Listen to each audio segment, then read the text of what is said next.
A shocking admission has shaken the Ruto Senate after the former Agriculture Cabinet Secretary Mithika Linturi claiming that he helped raise 100 million to bribe the senators during the impeachment of the former Meru Governor Kawira Mwangaza. And today the implications of these remarks are reverberating far beyond the Senate. Welcome to Kenya Lens Media, where we bring you news updates as they break, and kindly if you are new here, consider subscribing. Now, a former Agriculture Cabinet Secretary, Mithika Linturi, says he mobilized 100 million from friends, members of parliament and political allies during the impeachment process of the former Meru Governor, Kawira Mwangaza, linking the money to what he described as financial influence within parliament and the Senate. The remarks were made during a late-night television interview on Sunday, March 1st, 2026, and in that interview, Linturi openly stated that he reached out to associates and lawmakers to raise the funds. He said the money was collected in response to what he believes and believed was financial influence already shaping decisions in parliament. According to Linturi, the funds were mobilized as part of efforts connected to impeachment politics at both the national level and within Meru County. When asked directly about the purpose of the 100 million, he tied it to the broader concerns about how impeachment votes are being handled in Parliament. He referred to previous public remarks made by the President William Ruto regarding members of Parliament. Linturi suggested that financial inducements influence legislative processes. He described Parliament as compromise and claimed that the outcomes could depend on who offers more.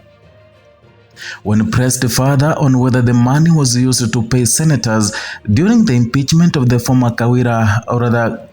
Governor Kawira Mwangaza, he did not deny the possibility. Instead, he repeated his claim that Parliament operates on financial influence and said those who contributed believed money was shaping events.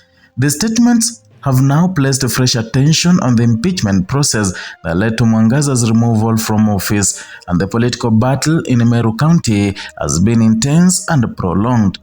On August 8, 2024, the Meru County Assembly impeached Kawira Mwangaza for the third time. Two previous impeachment attempts had failed.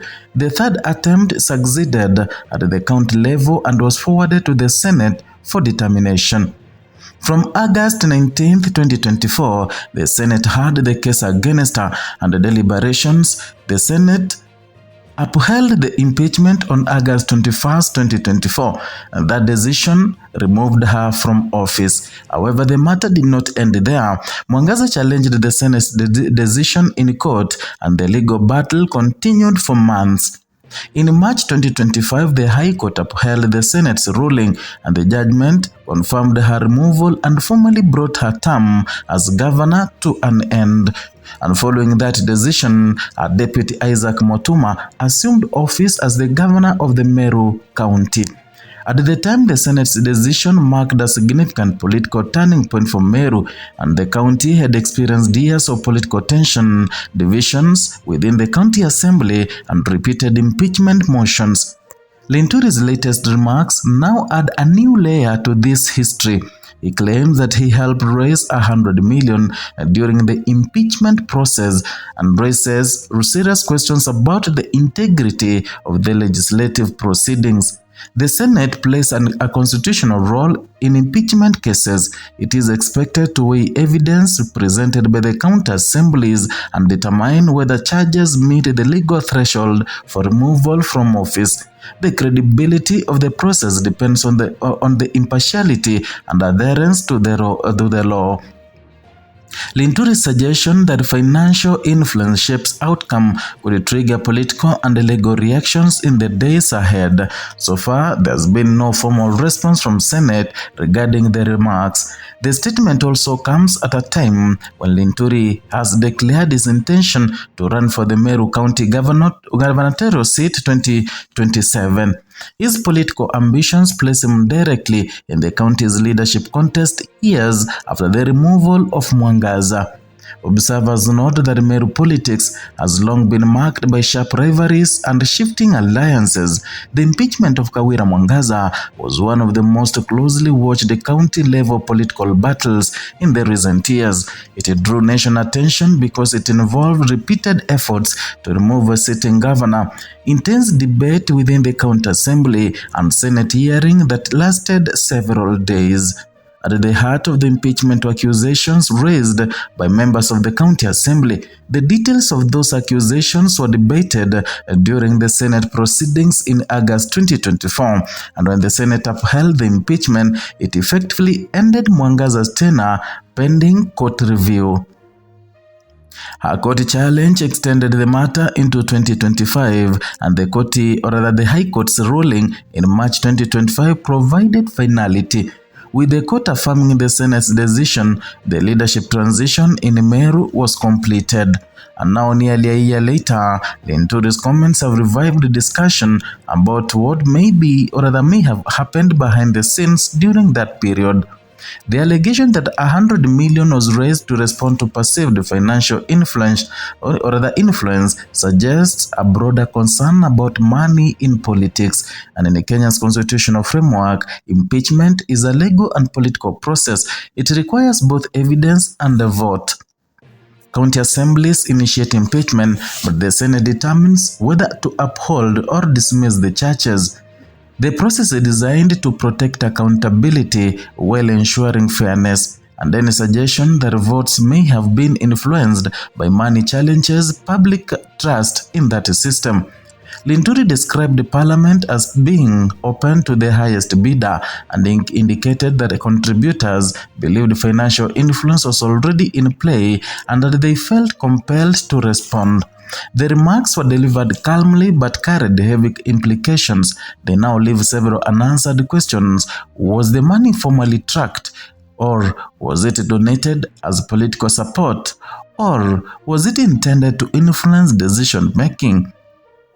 As of now, there is no public record detailing how the funds were used, and the matter may attract scrutiny from oversight bodies if formal complaints are lodged. For the people of Meru, the issue touches on confidence in the leadership and institutions, and the county has experienced repeated political confrontations over the on the past few years, and residents have watched the leadership battles unfold in the county assembly, the Senate and the courts. Each stage has shaped the governance and service delivery at the county level. Political stability remains a key concern for voters as the 2027 general election approaches, and Linturi's comments also reintroduce him into a center of county politics. As the former cabinet secretary and long-term political figure in the region, his words carry weight. His declaration that he plans to seek a governorship means the political conversation in Meru is already shifting towards the next election cycle. Meanwhile, Kawira Mwangaza remains a significant political figure despite her removal. Her impeachment and court challenge define a major chapter in Meru's recent history.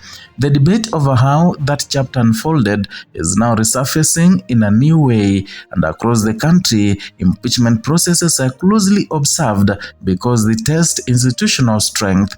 The Senate's constitutional mandate is to provide oversight while ensuring that removals from office meet legal standards. On any allegation of financial interference challenges that mandate, and for now, Linturi's admission stands as public statement made during a televised interview. It is a statement that may prompt further questions and responses or even investigations. But beyond the political class, the broader issue is public trust. Citizens expect that decisions affecting elected leaders are made based on evidence and law, not financial leverage. As Meru looks towards the future, the past is once again part of the present conversation, and the question of how power is exercised and influenced remains central. In Meru, the echoes of impeachment are sounding again, not in courtrooms or chambers, but in court of public trust, where accountability is measured not just by votes, but by confidence in the system itself.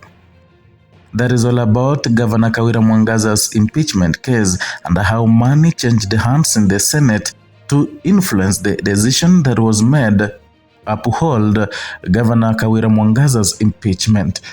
Kindly, if you're new here, consider subscribing as a way of trusting us and also motivating us and also helping this platform to grow.